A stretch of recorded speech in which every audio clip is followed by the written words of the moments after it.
Hi, I'm Jerry. Welcome to my channel. This is January 19, 2020, and it's kind of a special day for me because this is a day 22 years ago that my father died, and I guess it was in the afternoon, and uh, and I kind of like to like trying to create a video on later on because this is just the first part of the video, but I want to show uh, pictures of him from his childhood all the way up to as old as I can get. Uh, I've done that for my mom, I want to do it for him, and I thought maybe today's the day to do it. But I kind of like to open this whole video up uh, on some dream I had. Uh, I can't recall when that was, but it's a long time ago. And I had a dream of what Christians call the resurrection. And it was really unreal. I remember it's still pretty vivid in my mind right now after all these years, probably a couple of decades. And I can remember it was a clear, very clear, clean, clear day, and the way the clouds looked were really crisp and white and clean. And I I was standing there, I guess kind of like on a rise in the landscape, a little incline or hill or something. I don't know where it was. And I saw these people floating out into the sky. I mean, several columns of people floating out into the sky. I said, "Oh my, it's happening." And and I and I said, "This I have to make sure that one person I knew was going to go, you know." And so it ended because at a point where I tried to get him to come out and look at this, he declined, and it ended. The dream ended. So I have no idea what happened. But but what I remember from that dream was the color and the quality of the sky and the clouds. And why that is important for this day is that uh, I was out. It was out in the afternoon, about midday, maybe 1 p.m. And the sky had that quality to it, and the clouds and all that. And I was, and when I got home, uh, uh, I got a call from my mother, and she told me my dad had passed, and he had gone to the hospital, and she wanted to go see him. And so I went over there. I was living here. This is in 1998. Okay, 1998.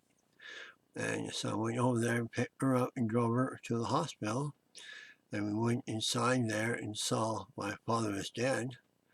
And our last look at him before before he was embalmed and we buried him. But uh, on the drive over and the drive back, I remember the sky. The sky reminded me of that dream, see.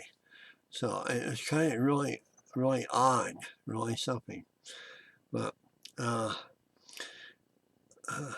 my father was 73 years old when he died, and what his problem was years ago. I think in 1970 sometime, uh, he developed a tumor on between the spinal cord and the spinal nerve, spinal column, the nerve and the cord. Has a spinal a sheath that covers the spinal cord, and tumor developed in between that sheath and the nerve on the nerve at a point where you're just above your hips. Okay, and for some reason he developed a tumor there, and uh, and he slowly lost his use of his legs, and he went through numerous. He went, let's see, locally they couldn't do much for him, so he ended up eventually at Stafford Medical Center, and they did an operation, but the odds are very not good on him ever walking again. And did what he could. He removed what he could, but working in that area at that time, back in the 70s, I guess it was, uh, it, it didn't really prove successful at all. So over the course of from the 70s to the date of his death, he progressively got paralyzed, and he was confined to a wheelchair. And often he would become bedridden. And you have a problem when you're in your bed all the time. You get something called bed sores. They're called like decopuli or something like that. And those babies can go deep inside of you. And I don't really know exactly what caused it, but I think it had to do with infections that were generated as a result of the growth of bed sores deep within his body. But anyhow, at some point in time, he was in constant pain, and in the last, say, 1995 onward, constant. It was, I guess, very, those sores were just, he went to hospital, it seemed like every year, trying to deal with that stuff. But after a while, those sores just killing him. And so, apparently he just, I don't really know, because I wasn't really involved in their personal life that much. I was busy working because I was taking care of my father and I were in business together, and I was handling accounting, he was handling income taxes, and I ended up having to do both on my own. So I had a lot of stuff to deal with, and plus be concerned about him and my mom, and it was a lot going on. Plus, eventually was able to sell his business, his part of the business, in '96, and I ended up working for the CPA that bought his business as well, doing bookkeeping for them.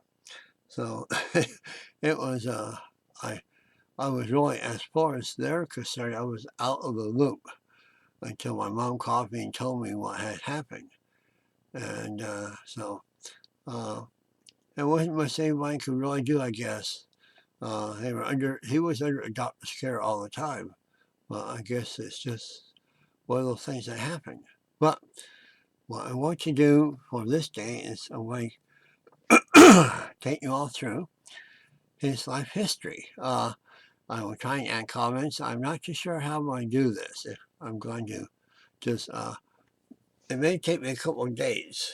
I may just present a picture with written dialogue by side of it, telling a little bit about what's happening in the picture, and do that, and maybe have some music with it or something. But or just talk my way through it. So I'm not too sure at this moment, because I have a whole lot of things going on as well. So I have to kind of time all my chores and other things I need to do. Some things I really want to get done, and plus do this. So anyhow, this is the introduction to 2020, January 19. And the story will unfold the course of time. And so stay tuned, and until then. Well, this is Jerry again. I decided on the same for my dad. I'm going to do a narration rather than try and do more extensive documentation where I just show the images and with writing my comments, tasks as writing, and have a music soundtrack over it because of the fact that it takes time to do all that, and I don't have that much time. I got so many things going on. So I'm going to go ahead and narrate through these. There's going to be, I think, 25 images. Maybe 26. So what happened is when I started work on this, I discovered that I had started doing written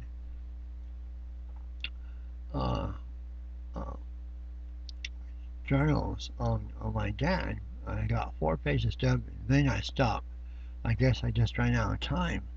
And this is back in 2010. So I'm going to show those 4 first, with something in the middle of those. So on the very first one that you'll be seeing, it shows my dad when he was a baby. Probably his first year of birth was in 1924. And if you look at it, you see the nature of the yard. And this is a long time ago. And it was basically just what we call it, not wilderness, but it just wasn't really a city per se, more of a country type lifestyle back in those days. And in the first page, you'll see my dad as a baby, and then as a younger boy with a friend of his. Take note of the old car behind him. Those were the days, really. Okay, and so moving on to the next one, we have it shows my dad and his mom. And you see the kind of house they were in. Just a basic wooden frame set on whatever they could find. Blocks of wood, rocks, boulders, whatever. Okay, so a brick or two maybe. And it's a basic lifestyle back in those days. And it's basically an agriculturally based income for the area in which they live. His father was grew up on a farm, and his basic love was taking care of the farm animals, especially the horses. And so, but apparently this is my grandmother with her son, my dad, and it was an interesting time for them. Okay, as my dad grew, he became very involved in music, and he learned and taught himself, or he was taught by my grandfather. I don't know how. Anyhow, I think if my grandfather encouraged him, and he taught himself how to play the guitar and the mandolin. And I wish I had those things. They're probably worth a fortune nowadays. But there he is. I guess probably approaching, probably a teenager, maybe 12, 13. I'm not quite sure, but he became a very good guitarist, and he even later on he was involved in a group that toured locally. So, but there he is with guitar and mandolin. Okay, and the next image is see is, I want to make sure I have this in there. It shows basically their lifestyle at the time. Now, during those times, jobs were agriculturally related, and so that means you wouldn't is basically what you have migrant workers. And that's what they were. They migrant workers. They often lived in a tent, and they had this vehicle they drove around in, and it carried everything they owned. It was in that vehicle. And there's my dad sitting on the hood of the old pickup, and my grandfather. And they basically went from farm to farm to take care of, like harvest crops or whatever else they could do.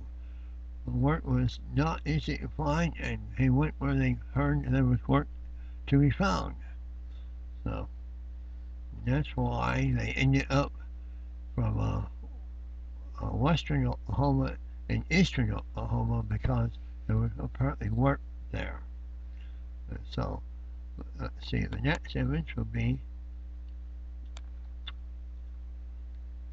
him when he's really older, probably about 16, maybe even 17 at this point. And it tells you about the fact they have moved into eastern Oklahoma. And Maya actually rented a house or gotten a house they could live in. So they must have been making some fairly decent money. I presume that's his car. He got a car, an old car. Look at the wheels and all that. That's his yard back there, the place where they live. There he is. He's probably, I would say close to 18. By that time, he looks like an adult then. In those days, younger people became adults by the time they were maybe 15, maybe sometimes 14, 15, 16. They were young boys were considered to be men. Okay, and so not children. So that means they have to accept responsibilities for themselves. And anyhow, this next image is a nice image that I enjoy. It's of my dad and his wife, my mom. And they met in eastern Oklahoma when they were in high school. And she was like a couple years older than him. And he was like 18. He was 18 and she was 20 when they got married. And they were still in high school when they got married. So they got married in March. And like a couple months later, they graduated. And so she was carrying me when they graduated from high school. And there they are, a young married couple. And I kind of like this picture. And so there they are. What happened here they are. As you know, getting married means that you generally end up generating a family out of it. And here they are in California. Before that other first image was of them in Oklahoma. Now here they are in California. They apparently with his dad and mom and some of her sisters and their husbands, they caravan out to California looking for work back in like 1941, I think, and they ended up in the Central Valley, like around Bakersfield and Fresno, somewhere in there, and eventually my parents heard about some work over here in the Santa Maria Valley where I live, which is where I was born and live. And here they are. This picture was taken in 1944 because I'm the one my dad is holding, and my mother is holding my only other sibling, my brother, who was born in 1944. And it has to be probably he was born in March, so I would say that's March or April of 1944.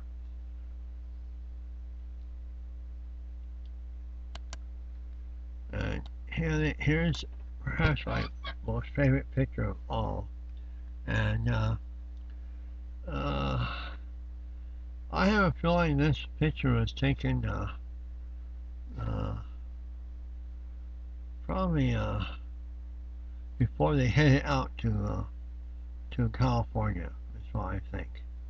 Uh, it's really one of my favorite pictures of them because he, he shows how young looking he is, and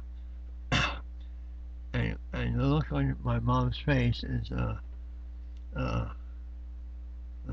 they it, it's like what have I gotten myself into? No, it's it's uh it's like they're looking towards a future. Uh, is what I think, and wondering what's next, what's down the road. Where they're probably thinking about they're probably were planning to go to California somewhere, and I have a feeling that's what was on their mind. And so they made one picture before they left their home stomping grounds. That's why I think it's a great picture.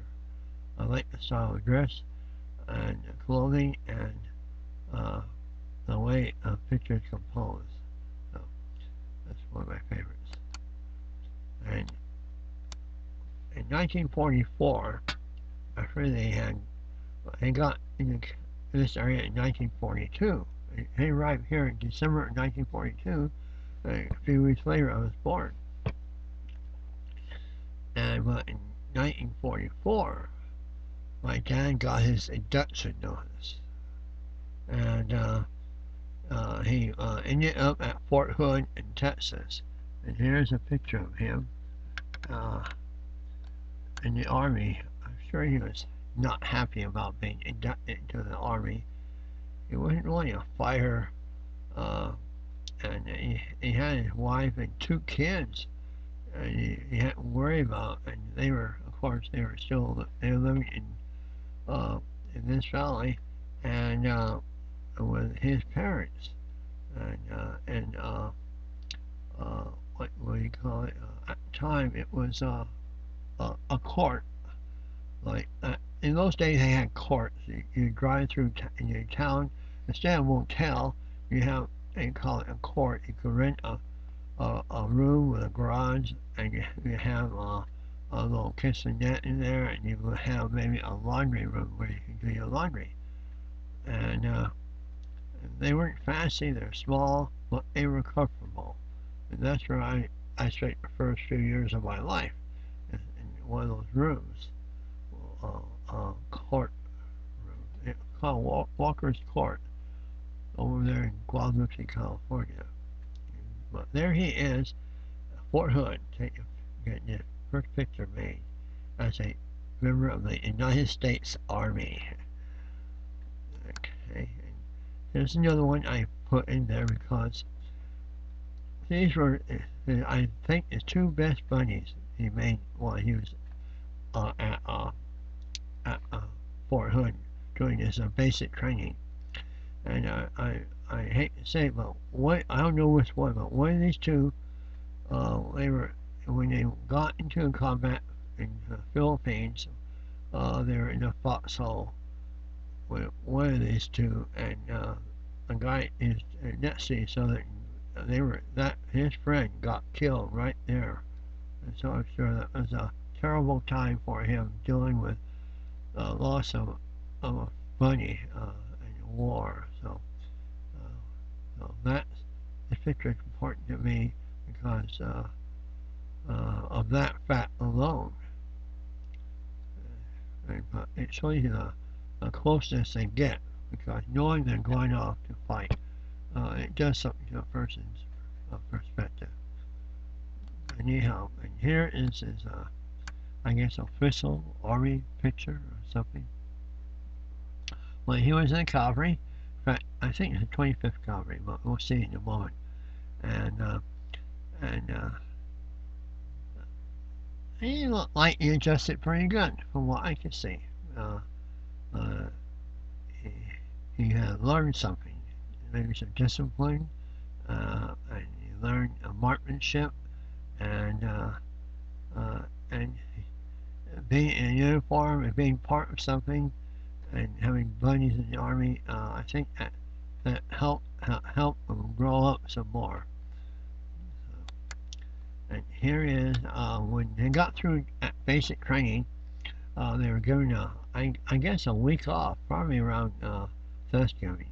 And so he got home, and here he is with my mom, uh, uh, uh, enjoying the time they had together before shipping out, because in December they would be shipping out in late December of 1944. And so part of this, while he was here, the whole family got together. There's his father and mother and my mom on the left side, and there we are. My my grandfather's holding me, and my grandmother's holding my brother Michael. Okay, and that was like just in case. I think just in case picture. You know, my mom didn't look too happy because she realized the possibility this may be the last time that she would see him alive. So, and here's I learned. I found this when I was going through stuff. When I had to sell my mother's house. That he was there 25th Division on Luzon, and this one man that was there made his book up of what happened there. So I wanted to make sure I showed that, and the next page shows tells you a date when they actually made landfall on Luzon. A beast had been already broken in, had already invaded some time ago into Luzon at this location. So it was apparently all they had to do is just ferry over from the ship to the shore in these LSTs, I guess. And this was on the 11th of January 1945. So they sailed from like I think mid or late December to the Philippines, and then got on shore to continue the fight inland. Well, this picture is, I believe, is 1947. Yeah, 1947. During the war, at the end of the war, my dad was stationed in Japan as part of the occupation forces. So he was there for I don't know how long. I don't really know. Maybe a year. But anyhow, he came back, and he was like this. The other pictures I have, he was really emaciated. I would call it emaciated. He lost a lot of weight. But he was happy because he survived that horror of combat. Because combat is not a pretty picture. Nobody, I think, really enjoys it except for a few that are into that kind of violence. But see the impact of the war on his body, and so I don't know if it has to do partly to he got sick or something, or whatever. But anyhow, that's how my dad looked in 1947 after coming back from the war. Let's see here. And then later on, 10 years later, they're still in Guadalupe at this time. And here they are in their home in Guadalupe, and there we are, where my dad, my mom, myself, and my brother. I'm wearing glasses. My brother is in front of my mom, and he's 57. Yeah, he just started. At the time when he first got back, he returned to a job he had working in a box making shed, making crates to pack lettuce into. In those days, lettuce was shipped by rail in wooden crates that were packed with ice, and he worked for a place called General Box Distributors, and that's what they did, make crates. And you learn how to make these crates with this big old machine. It was kind of scary to watch them do it because that thing would come down, and if you didn't have your hands in the right place, you would lose them. And so, anyhow, but after a while he was still working there, he started to do, I guess, income taxes. Uh, and for some of the people who worked there or for people who knew him. And at some point in time, he decided that maybe it was his way out of working as a box maker because he needed to make more money for the family. And so, 1957, he opened an office in Santa Maria, which is where I live now, and his first office, and he opened it up as a accounting and income tax preparation service. And I don't recall much about it. I was just 57. I just got out of grade school and had become a freshman in high school. So this is probably at that point somewhere in there, in between in summertime maybe. Anyhow, let's see here. And here it says 1963. 5 years later.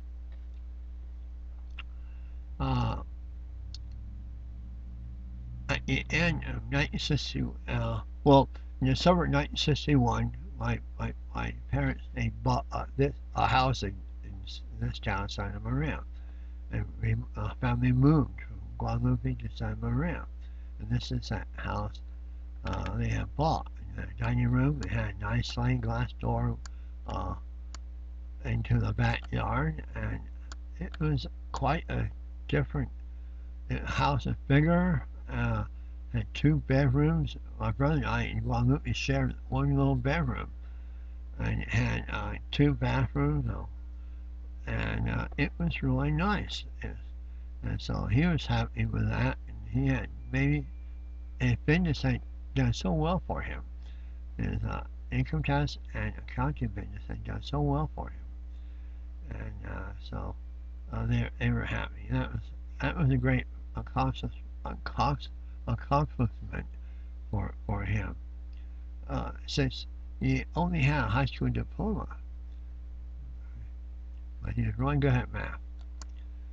Okay, and then let's see, 1960s.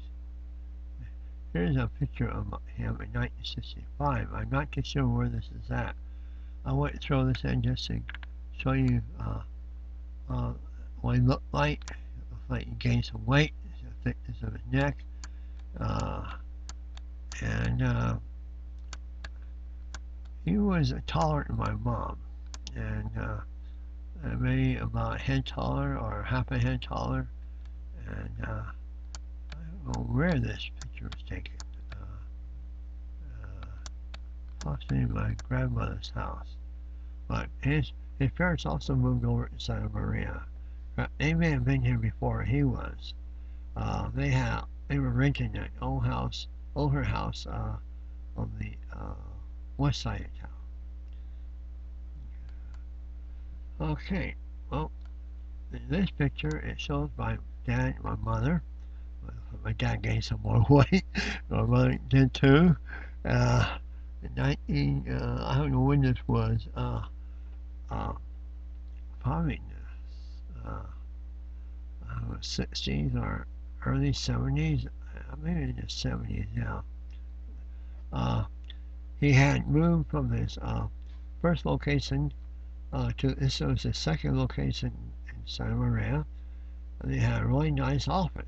It's 1961. Well, this may be after 1960. Let's see, 59, 58. Okay, I used to work for him at times when I was a sophomore. So that was 59, 58, 59. Here, I would walk from high school, which was about a mile and a half south, up to here, and work with him in his office doing just incidental accounting work. He used it was all done by hand. There was no computers then, and so it was basically spreadsheets. But he had developed a one entry system, and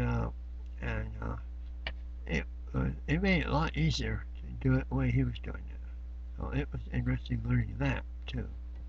So they were celebrating their business. I don't know if this is an opening of their business or what. So I don't know what exact year this was, but let's see, your late 50s. I would think it's probably not an opening, but just a day out. Uh, Early 1970s, but I could be wrong. Okay, there's a picture of him 1970, okay? And I just want to show you that because, again, Idell is a composer, and he had accomplished a lot. He was proud of himself for being as successful as he had became. And I think that's something that I had respect. And he did God's help to attain the type of lifestyle he was. That was beneficial to the family. So, anyhow, next image. However, there were changes in the works. Those changes occurred sometime in the mid 70s to late 70s. In 1970, we were all together in a car accident in Colorado, and he had a broken leg because of it. And so, what happened was, uh,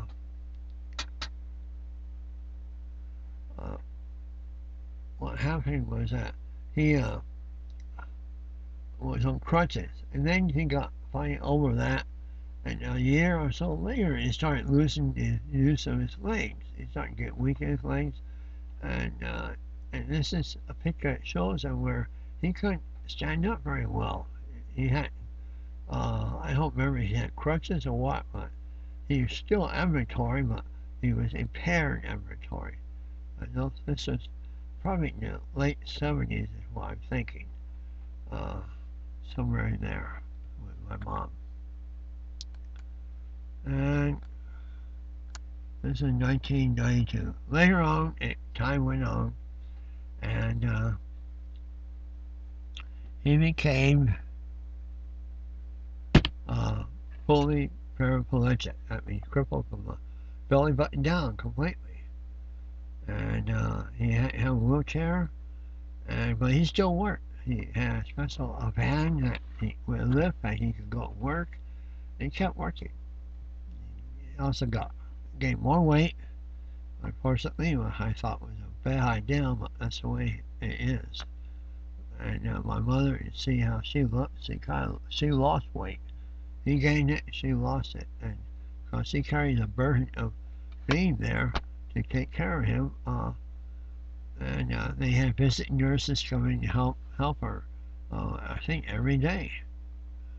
So anyhow, that was his lifestyle for a long time, till the day he died.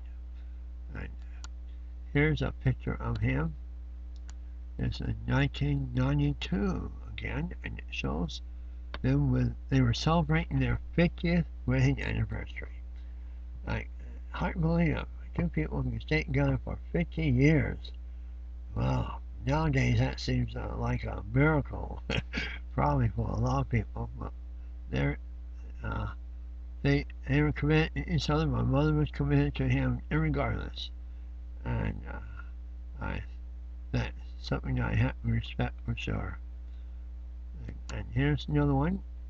It's probably the same year, and I think the last picture I found of him and her together, you see his wheelchair and her in their home on the east side of town. Okay, now I want you to remember that him with one picture at the end of this video. And I look and find the site that this was the one, because here they are. first time fight. His dad never got graduated out of high school. I'm not sure he even went. As far as I know, he did. But my dad graduated from high school, and here's him and my mom. And when they took this picture, they were both married to each other, and she was carrying me.